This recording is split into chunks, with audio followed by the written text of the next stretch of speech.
ساکنان کسب و کار گوناگون نمایندگان قشرهای جامعه ولایت سوخت به پیام پرزیدنت جمهوری تاجیکستان پیشوای ملت محترم امام علی رحمان به مجلس عالی همچون برنامه مکمل ترقیات اقتصادی و اجتماعی و فرهنگی برای یک سال و دوره‌های من بعد توجه کلان ظاهر نمودند. هیئت پروفسوران و آموزگاران، کارمندان و دانشجویان مؤسسه دولتی تعلیمی کالج طبی شهر خوجند پیام پیشوای ملت محترم امام علی رحمان مورد آموزش وسیع قرار گرفته اهل جامعه این مؤسسه تعلیمی نشاندادهای این سند مهم را همچون برنامه عملی کار و فعالیت قبول نمودند. با اقدام مؤسسه کنفرانس علمی نظریوی تحت عنوان پیام راهنمای ملت برگزار گردید. ضمن سخن افتتاحی بیان گردید که پیام سرور دولت به مجلس عالی کشور چون همه ساله به سمت‌های اساسی سیاست داخلی و خارجی کشور بخشیده شده، ساحه‌های اجتماعی و اقتصادی به طور مشخص تحلیل و بررسی یافتند. ذکر گردید که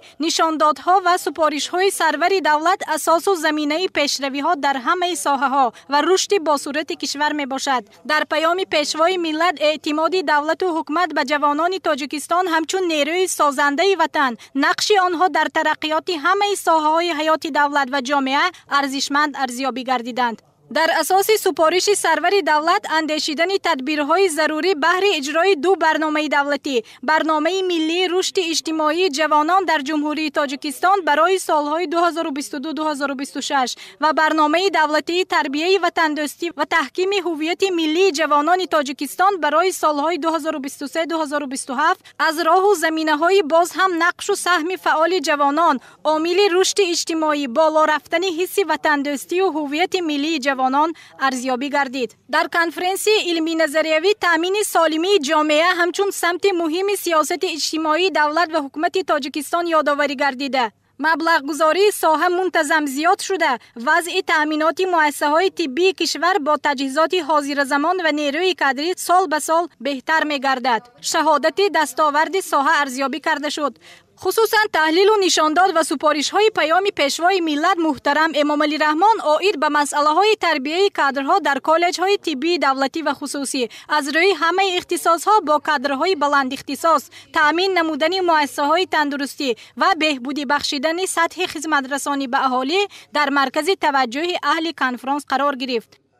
برای کاربرد آینده ما جوانان نیرومندی گرفته فعالیت می‌نماییم و همچون من تطبیق کننده سیاست دولتی جوانان در مؤسسه دولتی تعلیمی کالج طبی شهر خوجند به نام پروفسور یوسف بشیر خانجی ساقی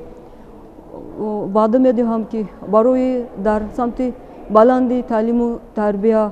نمودن جوانان کشور در این ردیف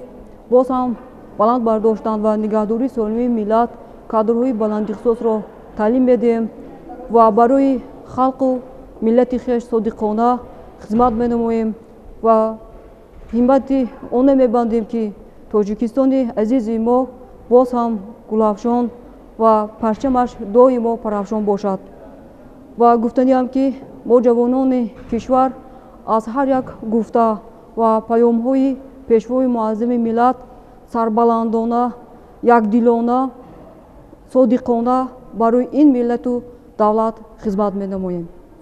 نکته و نشاندادهای برنامه‌ای پیام پیشوای ملت محترم امام علی رحمان مسئولیت آموزگاران را در سمت دانش آموزی و جوانان را که در ساحه طب تحصیل می‌نمایند بهر از بر کردن اختصاص‌ها تطبیق دانش‌های آموخته در کار و فعالیت دوچند می‌نماید. دستور و سپارش‌های پیام سرور دولت را هیئت پروفسوران و آموزگاران و دانشجویان کالج طبی شهر خوجند که برای ساحه تندرستی متخصصان میانه طبی تیار می‌کنند بهر بلند برداشتن سطح و صفت تربیه برنامه عمل می باشد.